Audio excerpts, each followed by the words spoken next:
It is an accident. Okay. Accident சொல்லி வெச்சுக்கோ. இவகிட்ட எல்லாம் பேச முடியாது. வாயை மூடு முதல்ல. முடியாது. நான் அப்படிதான் பேசுறேன். என்னடா? இப்ப கமர்தேன் நீ தலையிடாத. என்ன ஆக்சிடென்ட் நீ பாத்தா? உனக்கு நான் வந்து இவன் என்ன சொன்னாலும் உண்மையா ஆயிடுமா? எது ஆக்சிடென்ட்? டேய் அவன் ஒரு தள்ளி ஒரு ஆக்சிடென்ட். டேய் திவ்யா கை மாட்டிச்சுடா. ரெட் கார்டு கூட நான் வாங்கிட்டு வெளிய போய்டுவேன். பொம்பளை பிள்ளை நடந்துக்கோ. நீ அடிக்கிற வரைக்கும் நான் என்ன வாயை மூடு. நீ அடிக்கிற வரைக்கும் நான் என்ன பண்ணிட்டு இருப்பேன் நீ நினைக்கிற? கிளிப்ப. டேய் திவ்யா கை மாட்டிச்சுடா. அது பேசிக்கோடா. நீ என்னடி ஆக்சிடென்ட் பண்ண நீ? அசிங்கமா பண்ணிட்ட ஆக்சிடென்ட்ன்ற. இதான் கேமா? போடா பேசாத. மூஞ்சப்பார் பாந்தி வருது எனக்கு மூஞ்சப்பாத்தாலே. எடுத்துரு. மூஞ்சில தான் அடிப்பேன் நானு. உனக்கு என்ன மரியாதை பேசணும்? எடு நல்லா. ஆல்ரெடி எடுத்த மாதிரி தான் இருக்கு. ஐயோப்பா ரொம்ப மகாராணி. ஆமா ஆமாடி. இருந்துக்கோ உங்களுடைய உலகத்துல. ஏய் சே வாய் மூடு முதல்ல. புறம்போக்கு நாய். சி இதெல்லாம் டீச்சர் உன் அம்மா டீச்சர். அன்னைக்கு உள்ள வந்த அன்னைக்கு உன் அம்மா 2 அறை கொடுத்துருந்தாங்கன்னா நீ எல்லாம் திருந்திருப்ப. நாய் நாய். சி உண்மையிலே எங்க தெருவுல எங்க வீட்டு வாசல 4 நாய் இருக்குடி. நாங்க போடுற 4 பிஸ்கெட்டுக்காக அது அவ்வளோ அன்பா வந்து நிக்கும். நம்ம நாய்கள் எல்லாம் அந்த நாயோட கம்பேர் பண்ணக்கூடாது. நாயை கூட சொல்லக்கூடாது. எப்படி ஒரு பொம்பளை பொண்ணு தள்ளி விட்டுட்டு மெடிக்கல் இருக்கு மெடிக்கல் இருக்கு அவன் அப்படியே சிவத்தோட வச்சு அடிச்சு மெடிக்கல் இருக்கு போடின்னு சொல்லணும். திமுரு பிடிச்ச நாய் பண்றதெல்லாம் அசிங்கம். துப்பிட போற எனக்கு அவ்வளவு ஆத்திரம் வருது பார்த்ததுல இருந்து. அந்த பாதவி மூஞ்ச பார்த்தாலே அப்படியே செவில குடுக்கணும் போல வருது. என்ன திமிரு? நீ எல்லாம் எப்படி ஒரு வீட்டுல போய் வாழ்வ? நாய நாய நாய நாய நீ எல்லாம் எப்படி போய் வாழ்வ ஒரு வீட்டுல? உன்னெல்லாம் யாரடி நம்பி விடுவா? அந்த அவன் ஒரு எச்சக்கால நாயி.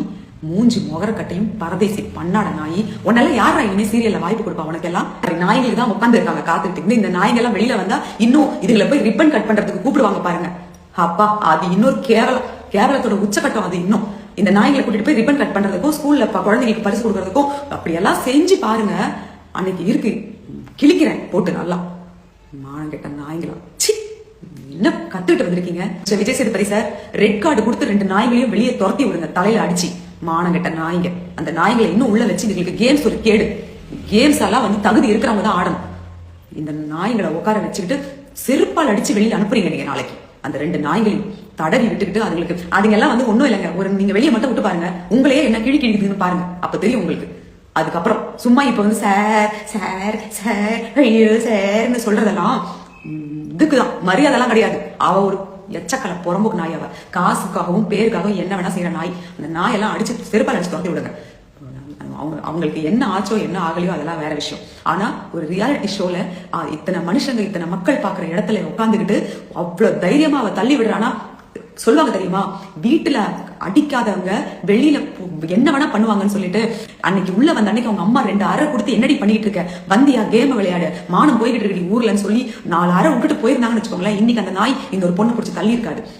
எங்க வீட்டுல நான் என்ன பண்ணாலும் மாலை போட்டு என் கூடயே உட்காந்து புறணி பேசுவாங்க.